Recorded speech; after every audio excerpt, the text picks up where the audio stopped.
गेले 2 दिवसापासून मात्र महाराष्ट्रामध्ये अनेक भागामध्ये मुसळधार पाऊस पडत आहे। तसेच काही भागामध्ये मात्र पूर परिस्थिती निर्माण झाली असून मुंबई, पुणे, कोल्हापूर या ठिकाणी मात्र नद्यांचे दुथडी भरून वाहत आहेत।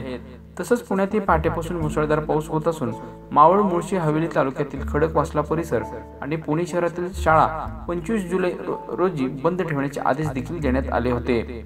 सांगली, कोल्हापूर जिल्ह्यामध्ये देखील पूर परिस्थिती निर्माण झाली। यामुळे नदीच्या बाजूला असणाऱ्या गावांना प्रशासनाने सतर्कतेचा इशारा दिला आहे। तसंच राधानगरी धरणातील पाणी पातळीत वाढ झाली आहे। त्यामुळे कोणत्याही क्षणी धरणाचे स्वयंचलित दरवाजे देखील उघडू शकतात अशी माहिती समोर येत आहे।